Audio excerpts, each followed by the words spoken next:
treachery, an unsung Roman hero, and deception. Join me as I talk about Hannibal after Cannae and take it through to how the Second Punic War ended on the Ancient History Hound podcast.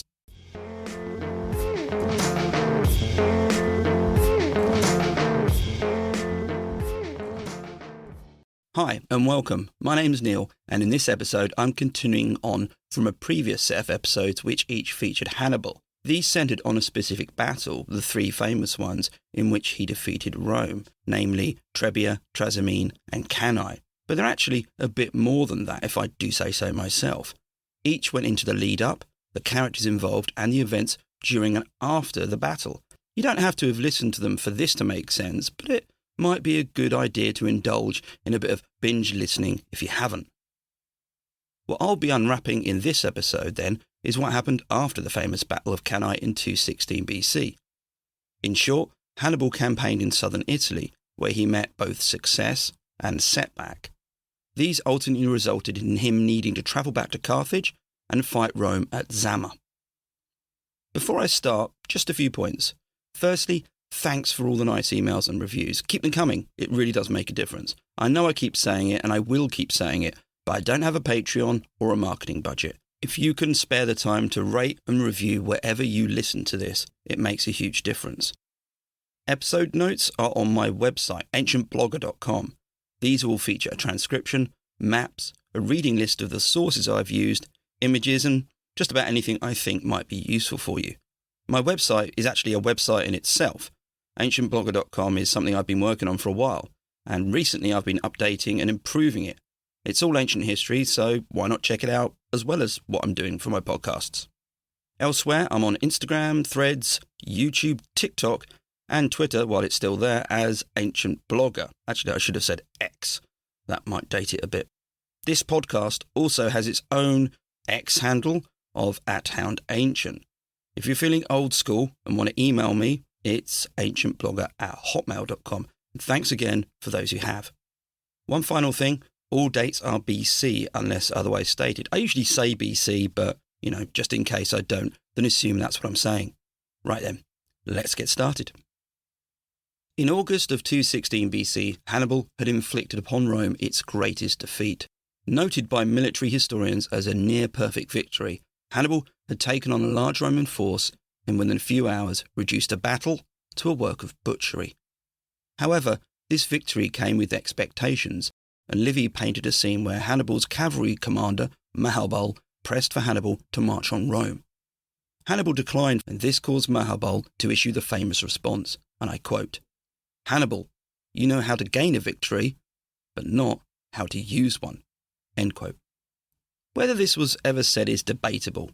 It's a criticism which belongs far more to an armchair general, or rather a later Roman historian, than a cavalry commander who well understood the reasons why a march on Rome was implausible.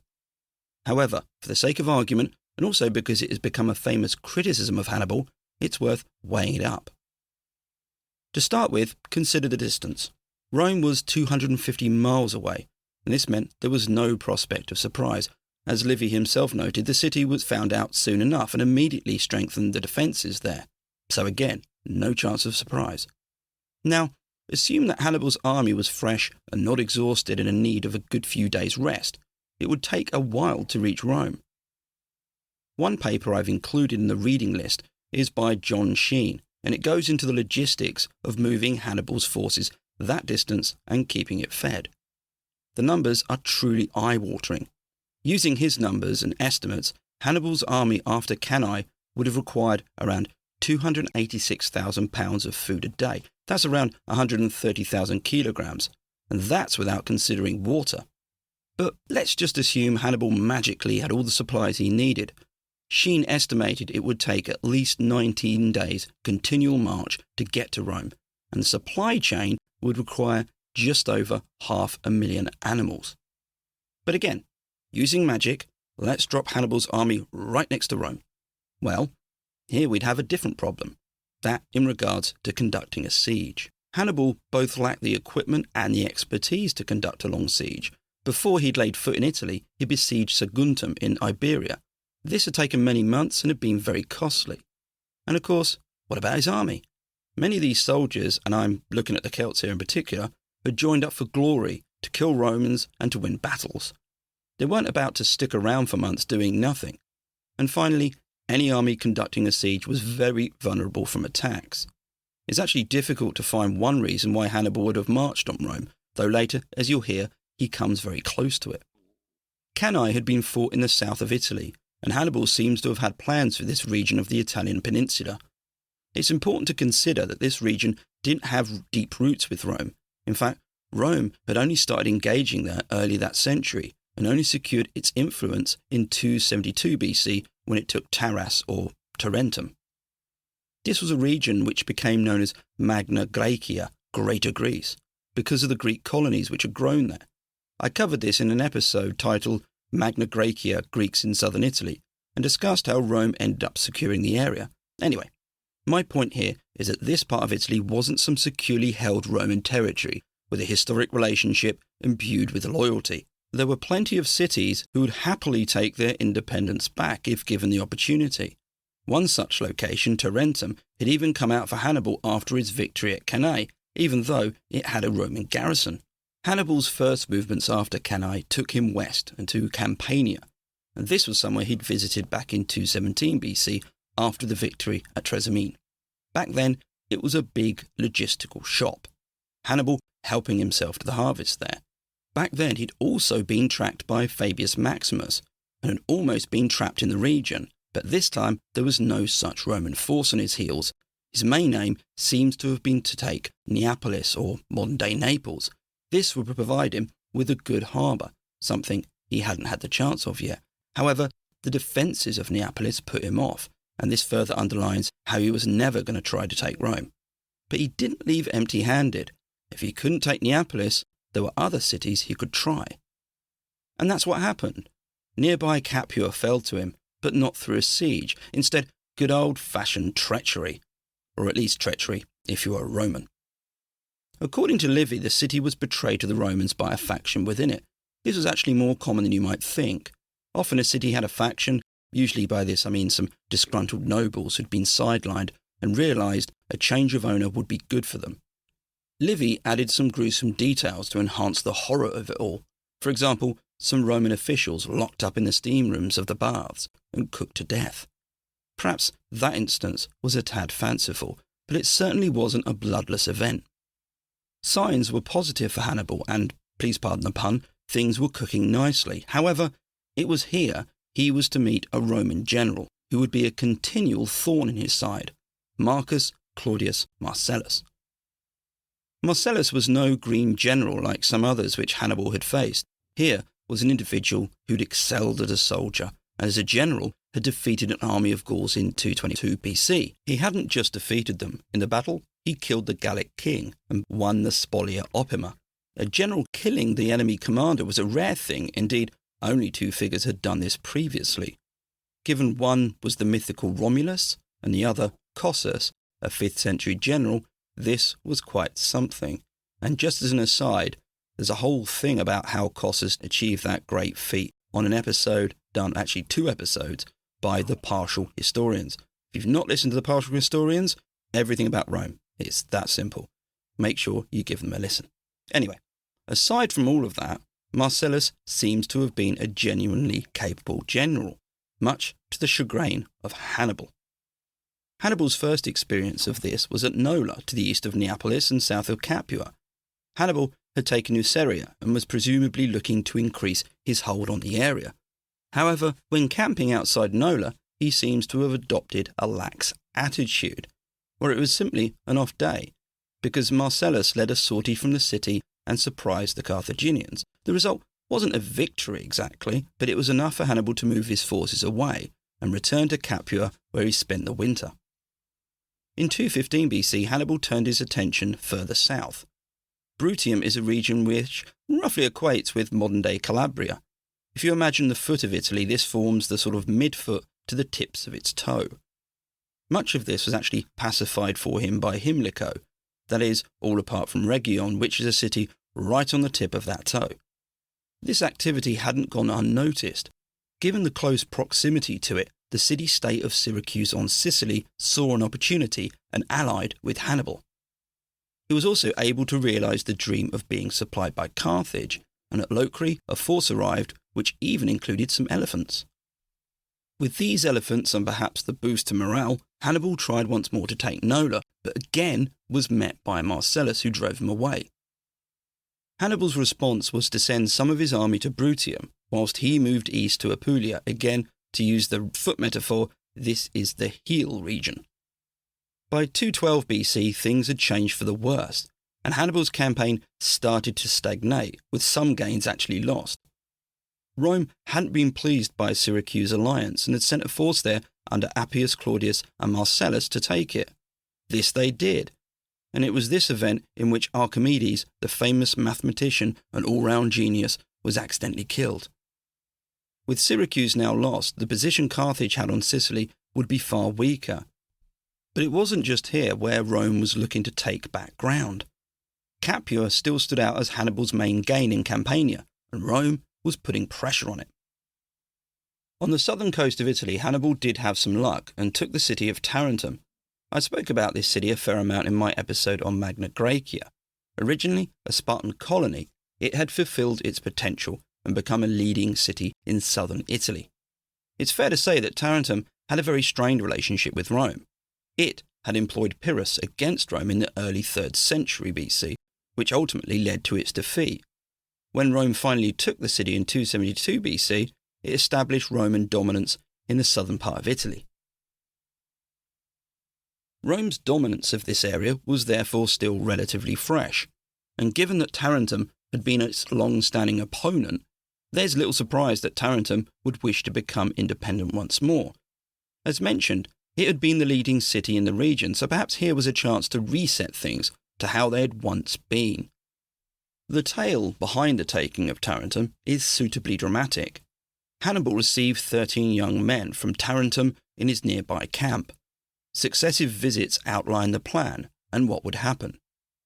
As with Capua, once the city was taken, it would operate as was, and wasn't required to contribute anything, though any Roman property would be fair game. And game is the word here. Pivotal to this plan was the hunter Philomenos. He was already well known at Tarentum and started going out often at night. When he returned, he'd invariably bring something nice and edible back to the soldiers posted at one of the gates. Eventually, he built up a rapport, which saw the gates being opened to him at the sound of his whistle. When he was approaching, you can probably guess where this is going. Hannibal moved a force over several days near to Tarentum. Done this way, it wouldn't arouse that much suspicion, and a screening force of Numidian riders gave the impression of a simple foraging party. Nothing to see here. The plan took place whilst festivities were in full flow one evening. This ensured that the governor would be distracted, and they would know exactly where he was, that is to say, in the town centre, enjoying all the stuff going on. The conspirators inside the town gave a signal, at which point the soldiers at one gate were killed, and the gate was opened. At a different gate, Philomenos approached with a few colleagues and some nice boars. He whistled, and the soldiers there opened the gate, expecting some choice cuts. Cuts there certainly were, but made on them by a small force hiding nearby. Hannibal now had access to Tarentum from 2 points, and he moved his men to the market square where they took control of the city, albeit apart from a few Romans who'd made it to the citadel and holed up there. Despite his attempts to get them out, he couldn't, though at this point there was no great threat from them. Hannibal wasn't able to enjoy the success of taking Tarentum because news reached him that Capua was being besieged. Capua was strategically an important location, and even beyond that, Hannibal couldn't afford the dent in his PR that losing Capua would make. As with his exploits in northern Italy, he had eyes on him. Loyalty could only be demanded from a position of power, and if he was to sway any more cities to his side, he needed to demonstrate that he was still a viable option. In the spring of 211 BC, he moved out with a lightly provisioned and equipped force which could move quickly to Capua. Once he reached Capua, Hannibal was met with a scenario he wouldn't have ever chosen. Hannibal's successes had relied on feints, surprise and mobility. his infantry holding the line whilst his cavalry flanked and caused chaos. What it always lacked was a large number of heavier infantry, and this was exactly what was needed. The Roman force laying siege to Capua weren't about to budge or put themselves in a vulnerable position. They were set defensively. If you wanted to fight them, this would take the form of a slugfest, and Hannibal didn't have the forces for this. But what he did have was his ability to trap and coax a general into a silly decision, and this is what he tried to do here. According to Livy, he wrote a letter to Capua stating that, well, you don't need to worry about me because I'm going to go and march on Rome. And he ensured that this was intercepted. Hannibal then struck out for Rome, the intention being that it would cause panic and the forces at Capua would then move away from it. When Hannibal appeared near Rome, it caused panic in the city, and an army was mustered to meet him there. It's not clear if this was formed of the men from Capua or fresh recruits, though a force under the Roman proconsul Flaccus did leave Capua to chase down Hannibal. Outside of Rome, the two armies were about to clash, but fate intervened in the form of a violent storm which prevented any fighting. There was action back at Capua. Ironically, the letter Hannibal had wanted intercepted could have done with actually making it there, because those in Capua thought he had deserted them, and the city surrendered to Rome. The following years saw more Carthaginian losses in terms of cities or towns going back over to Rome. Worse was to come in 209 BC when Rome laid siege to Tarentum, which included that small Roman force holed up in the citadel there. At this point, Hannibal was in Brutium, and Rome well understood that in order to take Tarentum, he needed to be prevented from reaching it. This job was given to an old enemy of Hannibal, Marcellus. So began a game of cat and mouse, with Marcellus keeping close to the Carthaginian army as it made its way to Tarentum. At Canusium, Marcellus finally caught up with Hannibal, but was soundly defeated. This didn't unnerve him, and the next day he sought to balance things out. Again, battle was joined, but this time it was Marcellus who was victorious, or so Livy tells us. It's debated whether the second battle ever happened, and the reasons for this is that it reads as just too much of a boy's own story, and by that I mean it's crammed with cliches including a last-minute save by a Roman line driving the elephants back. In narrative terms, it also balances out the defeat the day prior, a great comeback. But perhaps the main indicator that it may have been fabricated was the outcome. Hannibal, though apparently soundly defeated, was able to move his army to Brutium, Tarentum now a lost cause. Compare this then with the supposed victor, Marcellus. His army was unable to move for several days due to casualties. This doesn't quite add up. In the summer of 208 BC, Marcellus was again to clash with Hannibal. At this point, he was again a consul, his fifth time as one in fact. He was joined by the other consul, Titus Quinticus Crispinus. Two consuls and their armies now hunted for Hannibal in southern Italy, and in the summer of 208 BC, they met near the border of Apulia and Lucania, near a place called Venusia. It was to be Marcellus's last battle, although the battle never really took place. Prior to it, the two consuls decided to take a small scouting party to make observations, and this was intercepted by a unit of Numidian cavalry which Hannibal had placed in a wooded area nearby. Whether this was intended to launch an attack during the upcoming battle, or simply anything which came near to it, is unknown. But Marcellus was killed, and Crispinus was severely injured. He died a few months later, and Livy noted that Rome had never lost two consuls in the same year. Given that one consul was out of action, and the other dead, no engagement between Rome and Hannibal took place. Taking advantage of the situation, Hannibal moved to Locri in Brutium, where he spent the winter. Back at Rome, the situation with the consuls was remedied with the election of a dictator. This was a political safeguard, and not to be confused with how the role was skewed by later individuals at Rome. A dictator was specific to one set of conditions, or a series of conditions. In fact, one dictator had been Fabius Maximus, who had looked to check Hannibal after Trasimene. The man chosen as dictator was Titus Manlius Torquatus, by this time in his 70s and a very experienced Roman politician. Chief amongst his duties was to oversee the consular election, which occurred during midwinter. The successful candidates at this point in Rome's history would then begin their consulship in the following March. In this instance, the two elected were Gaius Claudius Nero and Marcus Livius. Nero had been involved at Capua during the siege and had spent some time in Iberia. As such, he had a good military understanding of the situation and of who he was facing. Marcus Livius was an odd choice, mainly because he'd been in the political wilderness ever since his consulship in 219 BC, when he was prosecuted for financial irregularities. Given the nature of Roman politics, this really was something. The main objective in 207 BC for the consuls wasn't just Hannibal, though. In fact, Hannibal was relatively well contained. The bigger problem was his brother Hasdrubal. Spies from Massilia, modern-day Marseille, had reported back that he was in possession of a large army and would be crossing the Alps. The consuls were given separate spheres of operations, which was a relatively new thing to do.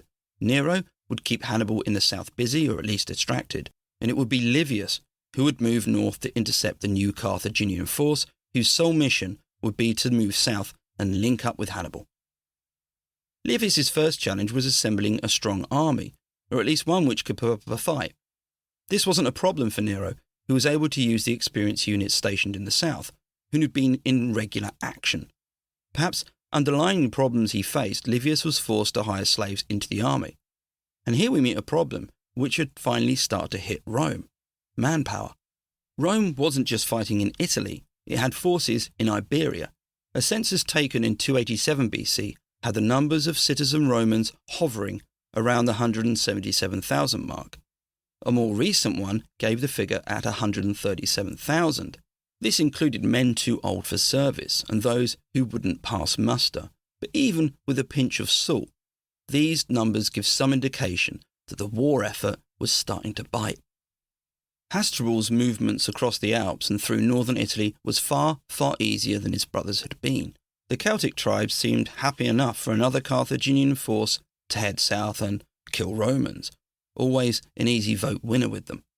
And soon Rome felt the presence of Hasdrubal. Placentia, modern-day Piacenza, was at that time the most northern of Rome's strongholds. Hasdrubal spent a short time laying siege to it, but ultimately failed to take it. But he then sent a letter to Hannibal indicating that the two were to meet in Umbria, a region in central Italy. But this letter never made it to Hannibal. The riders took the wrong road and ended up near Tarentum, where they were caught, and the letter was taken to Nero.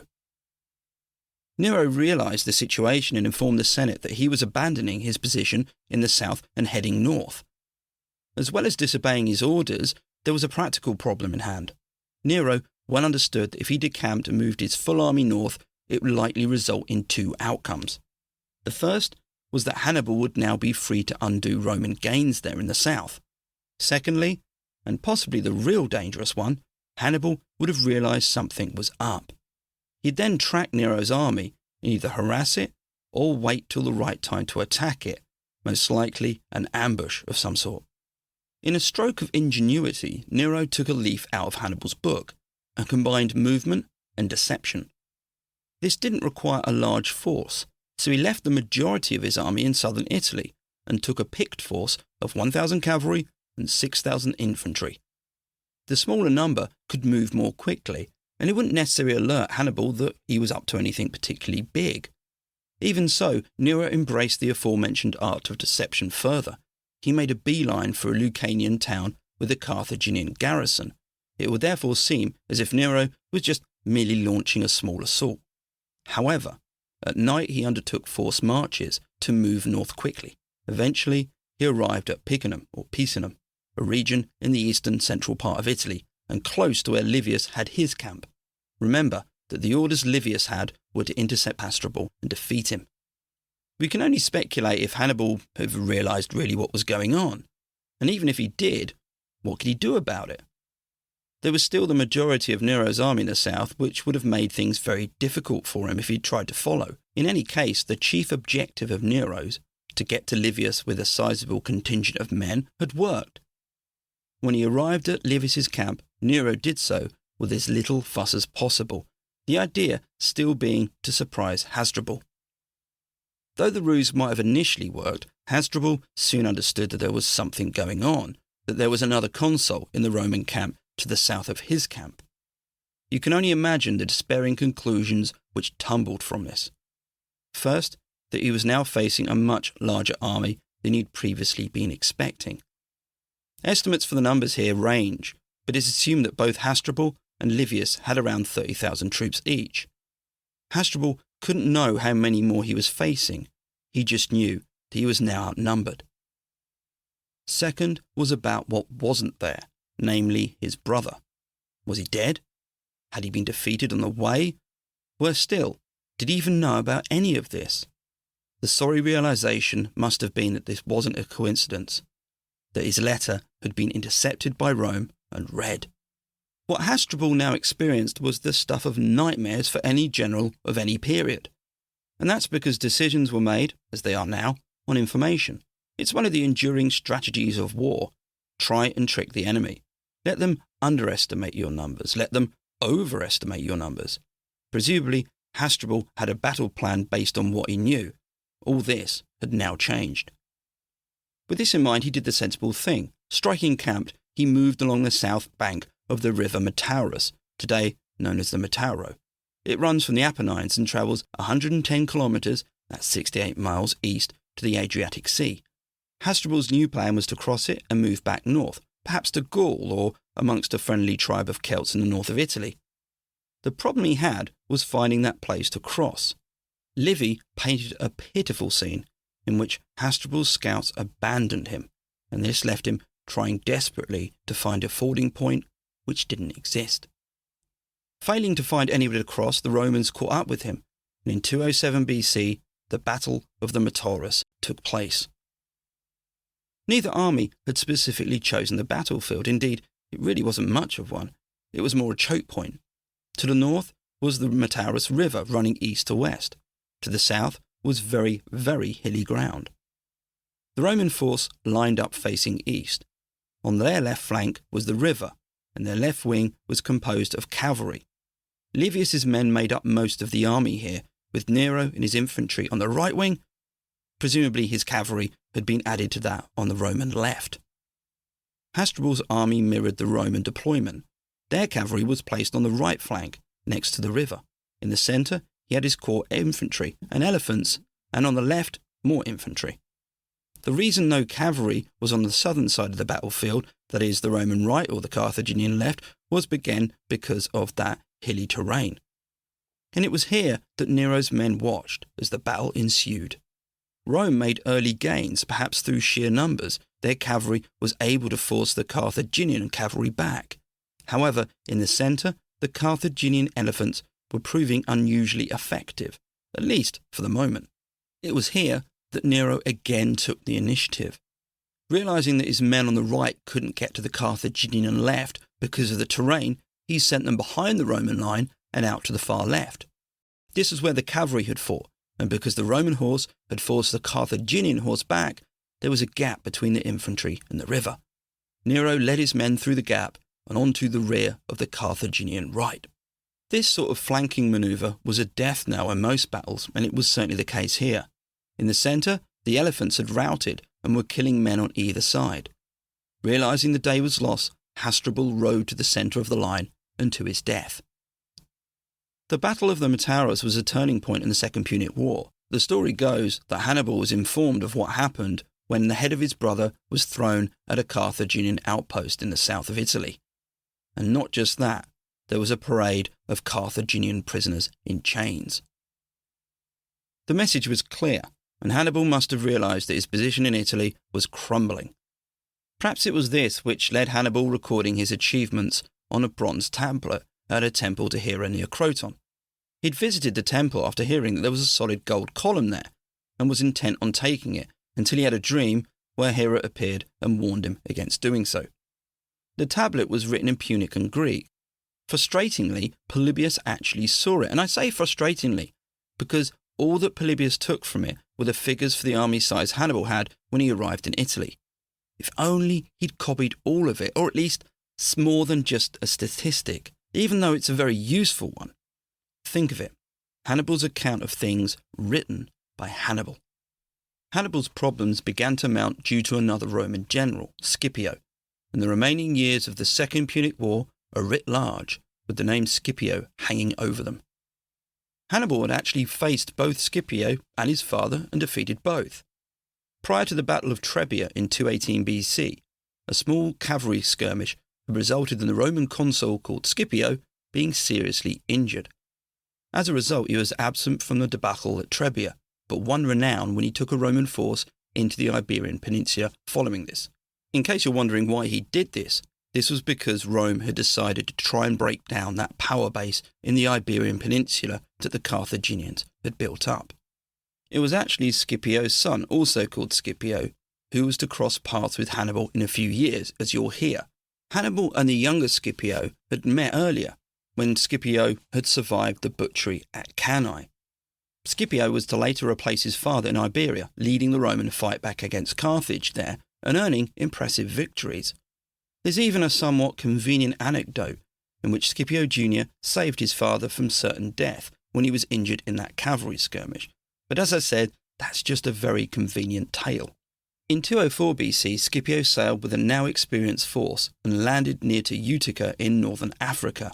Here, he defeated the Numidian force set against him. The next target was Carthage, but Scipio, much like Hannibal after Cannae, knew that he lacked the needed resources to prosecute a siege. What resulted was a drawn-out negotiation for a suspension of hostilities with a view for a treaty. This was eventually agreed, and it bought time for Hannibal to be sent for. In the autumn of 203 BC, Hannibal landed with between 15 to 20,000 men near Hadrumetum. He eventually wintered there. It was the first time that Hannibal had been on his native soil since he left it with his father for Iberia at the age of 9 in 237 BC. Now, he was in his mid-40s and things had come full circle. It was he who was on the defensive. It was no longer a Carthaginian general on Roman soil, but a Roman general stamping his mark across Carthaginian territory. In the spring of 202 BC, the treaty was broken, although such treaties were invariably there until one party decided that they no longer needed it. With Hannibal and Scipio both in possession of armies, it was just a matter of time until the two clashed. They did so at Zama in the summer or autumn of 202 BC. It was a clash of reputations and a decider to what the order of things would come to be. The exact numbers on the day, as with many military encounters of this period, are debated, but Polybius gave a good overview of the troops deployed. Hannibal placed 80 elephants at the front of his line. Behind these were the skirmishers and a line of infantry, and behind this was a second line of infantry. This reserve was formed of his most experienced troops. As mentioned earlier, these were likely the 15 to 20,000 brought over from Italy. In total, estimates give Hannibal as deploying 36,000 men in these two lines. Numbers were particularly relevant in a key area for Hannibal, the cavalry. Prior to the battle, most of his Numidian cavalry had deserted to Rome. Hannibal therefore had to make do with only 4,000 cavalry, formed of some remaining Numidian units, but also Carthaginian horse. The paucity in numbers and quality of cavalry available wouldn't permit a favoured Hannibal tactic, namely to use the cavalry to deliver a devastating blow from the flank or rear. Instead, this cavalry would be used in a defensive capacity because, as you'll hear in a moment, Rome found itself in the rarest of situations, that of being able to better Hannibal's cavalry. With this deployment, then, we can make some assumptions about Hannibal's plan. It relied on the elephants to break the Roman line and have the first line of infantry pour in and exhaust the Romans. The second line would then be sent in to finish the job. Scipio's deployment, as mentioned, carried more cavalry, 6,000 including Numidian horse. In terms of infantry, there would be the normal three lines, the hastati at the front, the heavier principes behind them, and the triarii, best thought of as sort of veteran spearmen, as the third line. In total, it's estimated that Scipio had 24,000 men, with those 6,000 cavalry. The battle opened with a standard skirmishing, and then Hannibal set his elephants at the Roman line. However, Scipio seems to have planned for this, and as the elephants hit the Roman first line, the soldiers moved to create channels which the elephants ran down. They either passed through the line or were killed. The Carthaginian first line then hit the Romans, albeit perhaps not in the confused and bruised state which they'd hoped for. This first Roman line, the hastati, was normally made of lighter infantry composed of the younger men, eager to prove their worth. Rather than break it, it was the Hastati who repelled the Carthaginian line, sending it scurrying back. Hannibal then played his last card, his second line, composed of those soldiers who'd been brought with him from Italy. These were highly experienced and therefore highly dangerous, at least from a Roman perspective. As a response, Scipio took the Principes and the Triarii, who were behind the Hastati, and moved them either side of them. Both sides now had one long line carving bits out each other. That was until the cavalry returned. Early on, the Roman cavalry had pushed the opposing cavalry off the battlefield. It now returned and fell on the exposed Carthaginian rear. A situation Rome had been all too familiar with was now horribly felt by Hannibal. His line crumpled and disintegrated. A Roman general had finally beat him, and in a way which doesn't feel far from the type of tactics he'd used. This then is the end of the Second Punic War, but as a postscript you might want to know what happened next. In short, Carthage was forced into a treaty which looked to permanently shackle it financially. Hannibal continued for a time as a politician at Carthage. That was until he was exiled in 195 BC. Carthage hadn't been as humbled as the Romans had hoped through the war indemnities which they had imposed. Perhaps fearful of this, Rome heaped pressure on Carthage to move Hannibal on. In his exile, Hannibal worked as a military advisor and was courted by kings in the eastern Mediterranean. His final years are less a history and more a collection of anecdotes, but he was said to have died around 183 BC in Bithynia, modern-day northern Turkey. The story went that finally hounded by Roman forces, he committed suicide, but again, nothing is fully certain. And that brings me to a far more certain thing, the end of the episode. I hope you've enjoyed it, and feel free to contact me to say hi. If you can, rate or review, please do. But more importantly, until next time, keep safe and stay well.